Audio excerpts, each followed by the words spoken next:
was shocked to find out this morning that, Paul, you actually have a title in this Rotary Club. It's amazing. Auditor.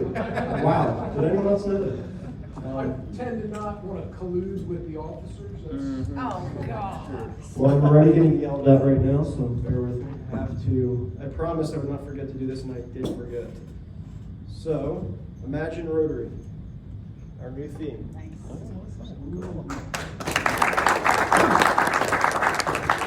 So what an honor to be stepping in as your president of the Dover Capital City Rotary Club.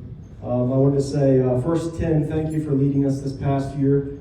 You did an incredible job. So we could get a round of applause for Tim and all of his efforts. Second, I'd like to thank this incoming District Governor, Cliff Burke, for being here today to install the officers. So round of applause. And just a few words. My dad always told us that my life is replicating his. That's something that he was proud of and something that I held close to my heart as well. And what's really cool about this year is I'm actually going to be stepping in the same age my dad was president of his club, and I know there's some people that are actually here that were around when he was doing that. So we're both 33 stepping in as president. So our lives continue to replicate even though he's no longer with us. And my dad always says that Rotary made him into the man he is, and I can only hope that Rotary, and of course my year as president this year, is going to shape me into the man that I am meant to be.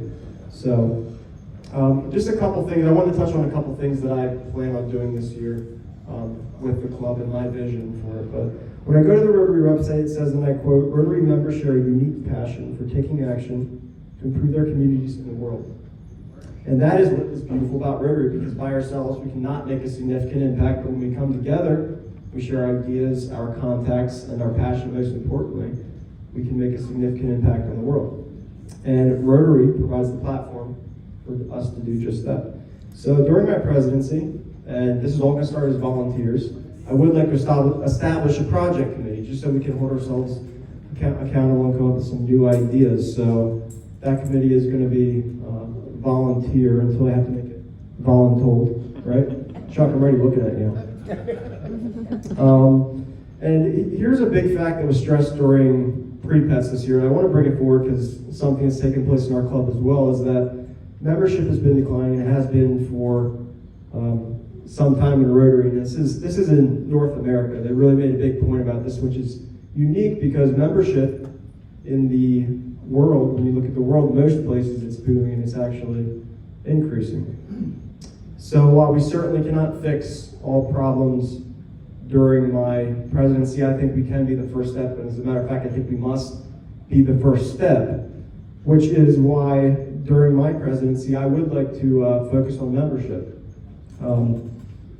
Is anybody opposed to that? No? Okay, good.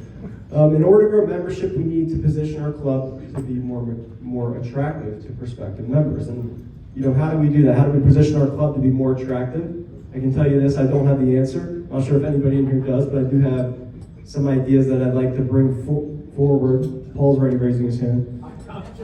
I'm being bad, I'm sorry. We don't listen to Paul. He has ideas. Paul, would you stop interrupting me? It's my one speech I get to give, okay?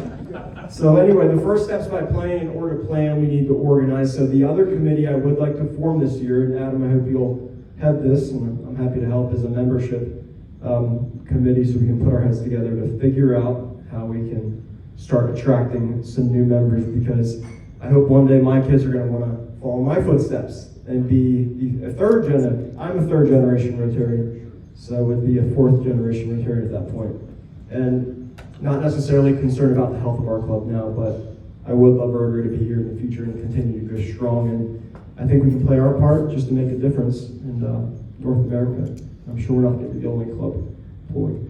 And finally, my hope this year is that we can work together as a team across generations, specifically, to become united. So the one word I want to describe my presidency is unity.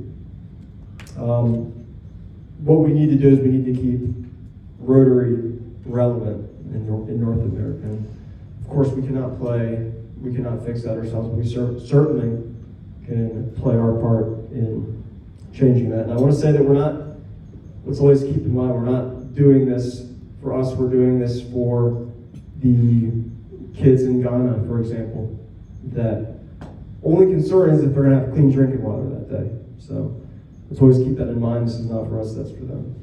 And the last thing I will end with is that we just need to show people why we are proud to be Rotarians. I can certainly tell you I am proud to be a Rotarian and serving as your president this year. So thank you for giving me the opportunity to serve as your president. Looking forward to an incredible year with you all to continue inspiring and creating change within the community and the world. So thank you.